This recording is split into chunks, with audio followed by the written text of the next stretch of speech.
right, so I put in front of you the gospel reading from Luke. So these 2 Sundays back to back, last Sunday and this Sunday, are my favorite gospel readings of the entirety of Lent. I think that they hold a lot in terms of messaging, and and they send a very, very clear message about these fundamental concepts of our faith, which are love, forgiveness, repentance, etc. So we're gonna read down through this, and I'm going to stop us along the way as we go. I know I've asked some folks to read for me, so as I go down, I'll just kind of point over there, and you can go until I tell you to stop. So let's go ahead. Who's reading down here? All right, go ahead. Go ahead. Start with tax collectors, please.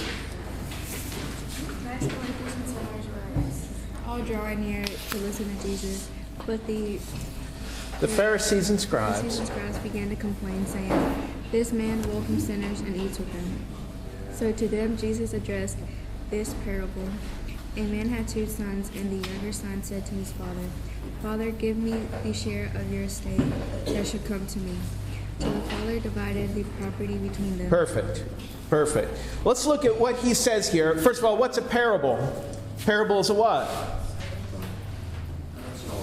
It's a story that tells what? That sends a message. Right. It's a story that sends a message. So Jesus tells them this parable, and it starts with a father and 2 sons. Now, this is a very wealthy father. We can tell from some of the surrounding texts that the father in this story is a very wealthy father, likely some type of Jewish nobleman, some type of Jewish nobility. Okay? He says, "Father, give me a share of your estate," is what his son says to him. "Father, give me a share of your estate that should come to me." What word do we see repeated there? What word's repeated in that sentence? Me, right? Give me, let me have it. We want to, in our lives, we want to possess. Give it to me. Mary Alice was talking earlier about love and true love and how you can't possess love. Love isn't something where you possess someone or you possess something. God doesn't force us to love Him. Right?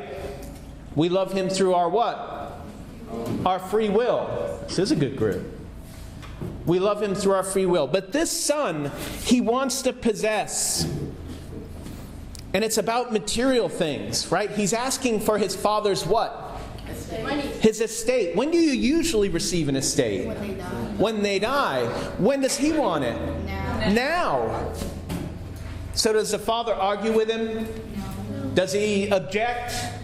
Does he say, no, I'm not going to do that? What does he do? He divides his estate and he gives it to him. Okay? Let's go on from there. I had someone else down here that was reading for me. Who was it? I think it was you. Yep. Pick up where we left off. After a few days.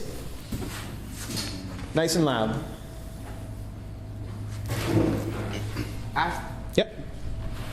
After a few days, the younger son collected all his belongings and set off to a distant country where he squandered his inheritance on a life of dissipation. So he goes off to this far country.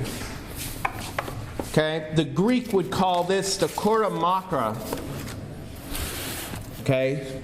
Makra is greatness, and Kora is nothingness.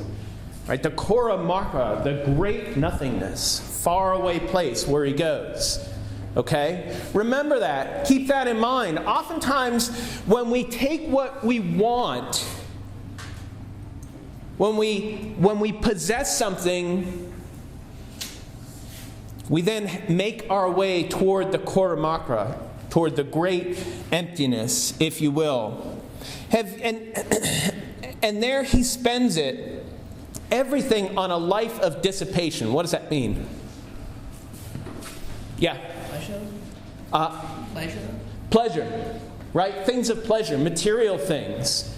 Right? Some translations of this reading say a wild life. He spends it on a wild life, or he spends it on a riotous life. So we're talking about the things of the world. He's taken his money, his father's money, the gift of his father. He has gone off to this faraway place, the place of nothingness, with all this stuff, and he spends it all on a life of dissipation, of nothingness. Now, as he's going out there, how do you think he feels? He's got all this money in his pockets. How do you think he feels? Proud. He feels pretty good about himself, doesn't he? Right? I'm on my way. Okay, I got the cool car. I got the cool clothes. I got all the money in my pocket. The best cell phone in the world. And this is all going to buy him what? Happiness. He thinks it's going to buy him happiness, but it's really going to buy him what? Nothing. He spends it on a life of dissipation. Let's read on from there. I think, Gregory, did I ask you to read? Or Thomas. I think I asked Thomas to read. Sorry. When he had freely spent everything, a severe famine struck that country, and he found himself in dire need. He encounters a famine. What's a famine? Yeah, it's a time of great hunger, isn't it? Has anyone ever really experienced famine in this room? Okay. In famine, there's no what? No what? No what? Food. There's keep going back to food. I said food. That's fine. There's no life. What do we see in countries where there's great famine? We tend to see great what? Death. Tend to see great death, don't we? There's no life. It creates death. There's disease, right? So this was a physical famine, maybe. But it goes deeper. If I said that he was experiencing a spiritual famine, what would I mean? He's living without God and he doesn't have what he needs. Right. Yeah, he's living without faith. He's living without God. He's focused on the what? All this stuff he brought out with him, right? All the money he brought with him, and the car, and the iPhone, and the clothes, and all the cool stuff. Right? He's got all the pretty girls. And then he experiences a life of famine, of nothingness. But he's also experiencing a spiritual famine. Has anyone ever experienced a spiritual famine? You ever felt like you're so focused on the world that God was outside of that? Remember the bucket that Mrs. Font showed you earlier? Spiritual famine is when that big rock comes out of the bucket, isn't it? And then what happens? It's hard to do what with it? It's hard to fit God back in. So he experiences a famine, this great famine. You know, a famine is interesting. The hungrier you get, the weaker you get. The more you try to go out and find food and find water, the weaker and weaker and weaker and weaker you get. It's like quicksand. In quicksand, has anyone ever been stuck in quicksand? I feel like I'm stuck in it all the time. Right? The more you move in quicksand, what happens? The deeper you go. The more you sink. Famine is very much the same way. And spiritual famine, even more so. The more you keep looking for that material thing, the more you keep looking for that thing to put in your mouth, or that thing to put in front of your eyes, or that thing to put at the end of your hands, the deeper you go, the deeper you sink. Great. Who'd I ask to read over here? That's right. Go ahead and pick up for me. Starts with so, or Hannah, you can read if you want. Start with where? Yep. No, where am I? It's after himself dying, so it's going to be so he hired himself out. So he hired himself out to one of the local citizens who sent him to his farm to tend the swine.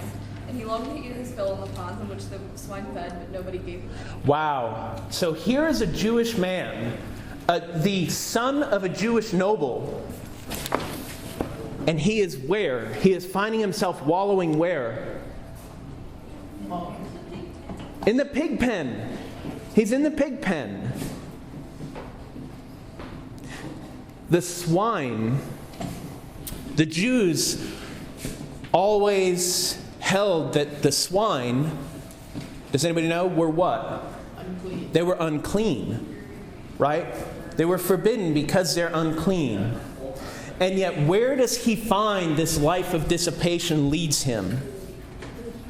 To the swine, and these pods that they feed on, these pods that the swine feeds on, he's hoping that he can eat the food of the unclean, just eat the food of the unclean, because he's in this famine. How low has he sunk? Pretty low. What we might call rock bottom. Rock bottom. What happens when we hit rock bottom? What? Nowhere to go but up. There's nowhere to go but up, so what do we tend to do? Well, you could just stay there at rock bottom. So when we hit rock bottom, what do we tend to do? Just go up. We start to look upward, don't we? All right? So let's continue our reading. Coming to his senses, he thought. Who do I have over here? Yes. Coming to his senses, he thought, how many of my father's hard workers have more than enough food to eat, but here I am, dying from hunger. I shall get up and go to my father, and I shall say to him, Father, I have sinned against you, heaven, and I no longer deserve to be called your son. Treat me as you would treat one of your hard workers. So he got up and he went back to his father. So he got up and he went back to his father. He finds himself in this place of famine, of spiritual famine. Not only that, but he's looking for the food that feeds the unclean. He thinks that's his salvation. And then he realizes, I have hit rock bottom. So he has this great moment and he says, I'll go back to who? My father. There's an awakening that happens here, isn't there? I've gone so far down. I've gone so deep. Here I find myself wallowing among the swine, desiring only to eat what the swine eat, knowing that pods don't ever fill you up. They're not true nourishment. They just fill the belly and make it feel full. And he realizes, I need to turn back. And we see that. And if we think of spiritual famine and wallowing in that spiritual pig pen, we have to discover that moment of awakening. Has anyone ever felt this way? Where you've kind of hit rock bottom? Yeah. And then you turn around, right? You look up because you're as deep as you can go. So you turn around and you look up, and that's exactly what happens with him here. He has something called contrition. Has anyone ever heard that word, contrition? Does any Latin people in here? Okay. Contrition comes from the Latin contritio. Exactly right. Thank you. Which means, contritio in Latin means what? To crush. To crush. What must you crush in contrition? What must be crushed here? Sin, yes. Okay, that's part of it. That's kind of a ripple effect. But what must truly be crushed for us to turn around, for us to come from rock bottom and look up and say, I have to go back to my Father? What must be crushed? Pride. Pride. Thank you. And that's what he does. In this moment of contrition, contritio, he finds both humility, but oddly, he finds something else. He finds liberation, which is what? Liberation. If I liberate someone, I do what? Freedom. I free them. Right? He finds freedom in this. He's bound in the pig pen. He's hungry, he's starving, he's dirty, he's caught, he's bruised and marked and marred and distant and lonely. Is that freeing? Is that freedom? No, it's what? It's bondage. But by making that turn, that contritio, that moment of crushing his pride, he's liberated. Through that humility, he's liberated. Okay, let's go. Next. Coming up through, who was reading? Is it Elizabeth? No? I think was it you? Elizabeth, why don't you read for me? So picking up, it's while he was. While he was still a long way off, his father caught sight of him, and he was filled with compassion. He ran to his son, embraced him, and kissed him. He ran to his son and he embraced him and he kissed him. This is significant, folks. When he said, Father, give me my share of the inheritance. I want it. Give it to me. I'm going to go off to the Koramachra. I'm going to spend it on a life of dissipation. His father knew all that, right? Did his father go running after him at that moment? No. But what do we see? We see his father starts running toward him. Now, keep in mind, remember what I said. This is a Jewish man of a noble line. How often do you see a noble person? Let's think of a king as a noble person, right? How often do you see a king get up off his throne and run towards someone to greet them? Not often. What happens? People do what? They come to the king. They come to the noble person. So this is speaking of a noble person who is completely out of character in their nobility in running toward that person who treated them well? No, treated them very poorly, very selfishly, and yet he runs to him because he has crushed this pride and he's returned.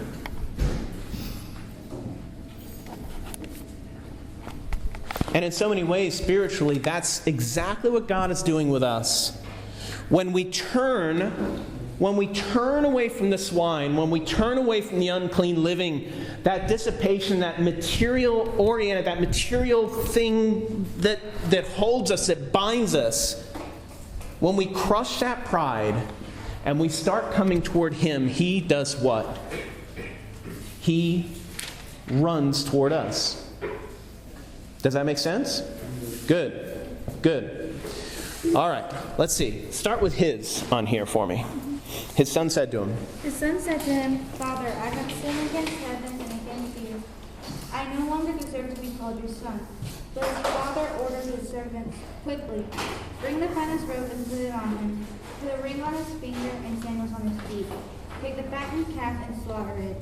Then let us celebrate with the feast, because this son of mine was dead and has come back to life again. He was lost and has been found. Then the celebration began. Okay?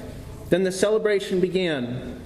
Now remember, if we look back, his son kind of rehearsed in the prior part. He said, okay, I'm going to go back to my father, and he's going to be so angry with me that I'm going to have to start this recitation, this great big I'm sorry, this great big apology, and I'm going to tell him how I sinned against heaven and earth, and I've sinned against him, and I've lived this life, and I've done all these things. What is his father? So he gets up to his father.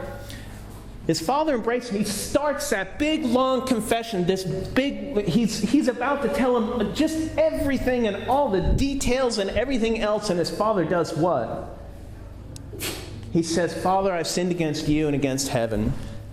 And he stops him there, and he is overcome with love, the love of his father at that moment. It's pretty amazing, isn't it? Father doesn't even let him get through his whole confession. Because is it important to his father that his son just continue to beat himself up for these sins? No. What does his father want to do immediately? He wants to forgive him. And then he does what? He takes and he puts a what over him? He puts a robe, which is a sign of what? It's a sign of nobility. He puts a robe on him. Who wears robes? Kings and princes and noblemen and people like that, right? Father Burke wears one around all the time, but not when it comes to these things. No, he doesn't. Right? It's a sign of nobility. And he puts what else on him? A ring on his finger. What does a ring on someone's finger mean? Okay. Put a pin in that. Let's put that later. It's not a ring of power. The ring signifies something else. Let's think of, where would a ring be put on your finger? When? When you're married. What does that signify?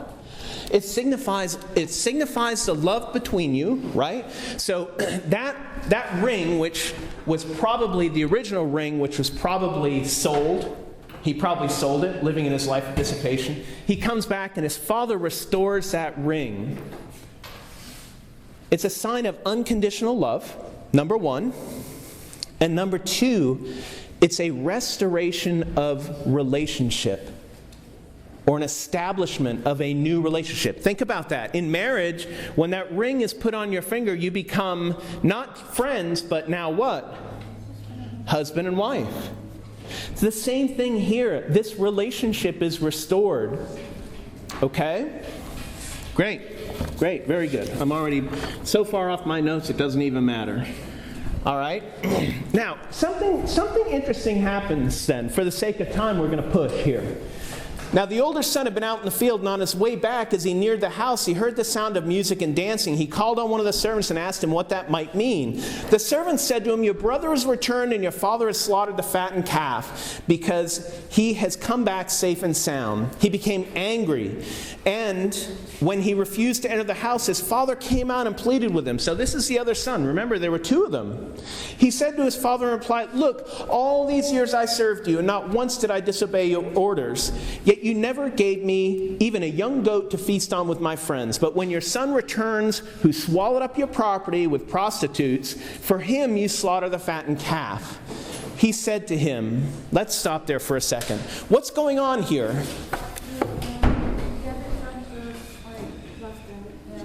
Is what? He feels left out. He feels a little what? Angry. It's a little angry because he's kind of jealous, right?